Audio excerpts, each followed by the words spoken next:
All right, everybody. So this is my final video, Act 5. I hope these have been helpful, although I'm not sure some of you have been watching them. So I'll make this one fairly short. It's Act 5. It's actually what you would think the shortest act in the play because there are only two scenes, but it's rather long because of everything that happens. So, of course, as always, I will review Act 4 and what happened there, and then, of course, move on to what you need to look for in Act 5. So, in Act 5, as I've already gotten typed on the screen, this is where everything goes down, like literally. Uh, Lots of things happened in Act 4, mainly with Ophelia, and a lot of you had questions about her death. So, it's never determined if her death was an accident or suicide. That is actually something that Shakespeare leaves as, an open question for discussion.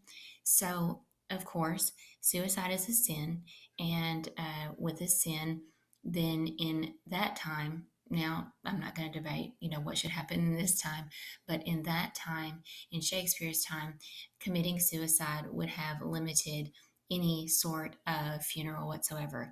The family and the person who committed suicide would not have any type of closure as far as an actual rite of passage, from life until death. There would not have been that ceremony. But since they are not certain, because they just said she drowned, well, so some of you said, yeah, but she drowned. She did drown, but that does not mean that she committed suicide. People drown all the time, and it could have just been an accident. So she could have been swimming. Maybe she didn't know how to swim. She could have fallen out of the tree, hit her head on a rock, and therefore there she went. She could have, who knows, been pushed across, a bridge or some sort. There are all kinds of different scenarios. Now, I know that most of us think that because of her current state of mind at the time, that, she probably was thinking about it and thought that might be an easy way out. So you can debate both sides. And now that you can see that, you'll know that, of course, accident or suicide, never know. And that's why the priest comes in. And of course, that's why the priest says, hey, she can only have limited rights to a funeral because we are uncertain of how her life ended. So, with that being said, several people, of course, have already died. So, if you would keep in mind this death toll that we have, the very first one, of course, was the ghost of King Hamlet, Hamlet's father. And that was actually before the play started. So, that wouldn't be something that we actually recall, but we have heard how it happened because the ghost returns and tells Hamlet. And that's how we have this whole situation, this whole conflict going on as a result with Claudius. After that, things are, I want to say peaceful, but they're not really peaceful, but they're peaceful for Claudius. Things are okay for Claudius in Act 1 and Act 2. He has everything he needs. He's kind of worried about Hamlet, but, he thinks that Hamlet will eventually go back to college and things will be just fine. But then Polonius is stabbed, if you recall. And right after Polonius is stabbed, that's also the time where Claudius knows something is up. Things do start crashing down on him because of the play that happened in Act 3. So Polonius is stabbed. That was an accident, but that is, of course, Ophelia's father and Laertes' father. And now both of them are very upset with Hamlet. Ophelia is very confused with Hamlet, not really sure what to do there. So we also have in Act 4 Rosencrantz and Guildenstern. And those two had been very deceitful to Hamlet the entire time, lying to him about why they arrived, lying to him about why they were following him, lying to him about why they were getting on a ship, boarding with Hamlet, going to England. And so in Act 4, after everything that went down in Act 3, Claudius realizes that Hamlet is a threat, that he knows that he has to get Hamlet away quickly. Ophelia is not doing well because of Polonius's death, but also because of Hamlet's departure. And Queen Gertrude is naive and stupid enough, honestly, to agree with with King Claudius that Hamlet should go to England and get help. So she thinks that he's going to get help and he needs some time off and it'll help him clear his mind because obviously she saw him kill Polonius, but she does not share the king's intentions.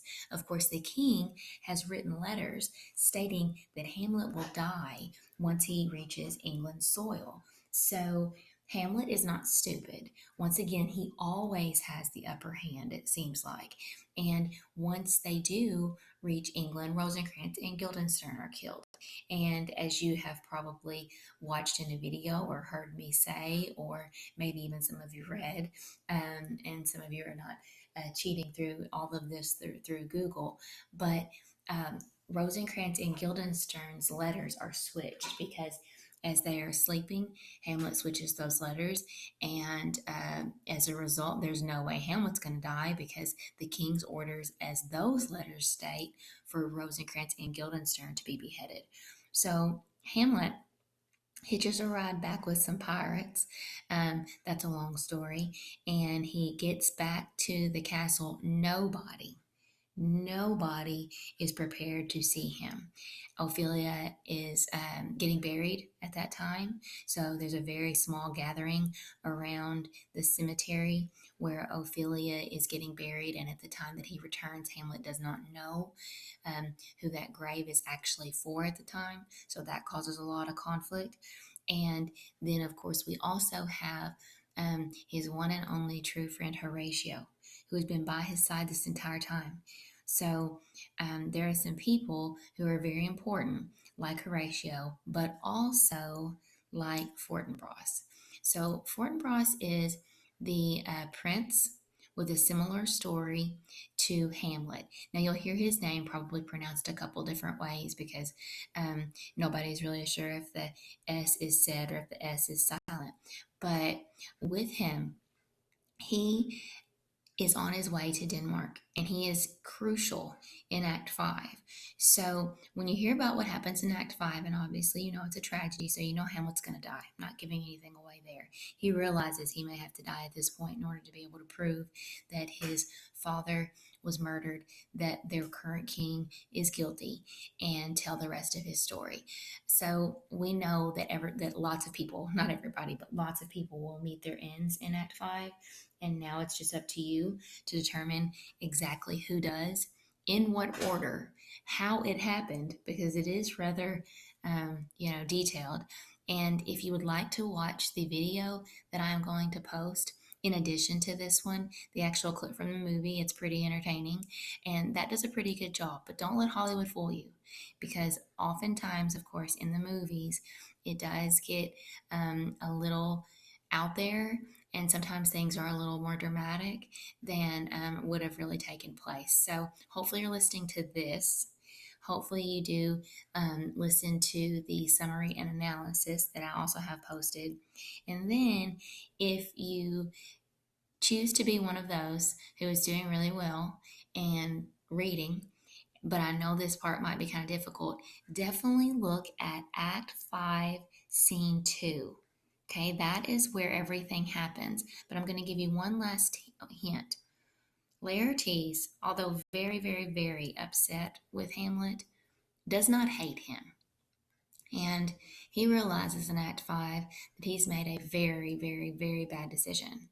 So do keep in mind that although we might blame Laertes to a certain extent, although we might blame several other characters, there is only one true character who has caused all of this, and that person, of course, is Claudius. So Claudius and Laertes might seem buddy-buddy when this act begins, but if we really find out what their plan is, which you should know from Act 4 all leading into Act 5, their plan in detail to kill Hamlet, then we'll know that it's not all up to Laertes, but King Claudius as a whole has been the one to have all of these problems and to start all of this from beginning to end.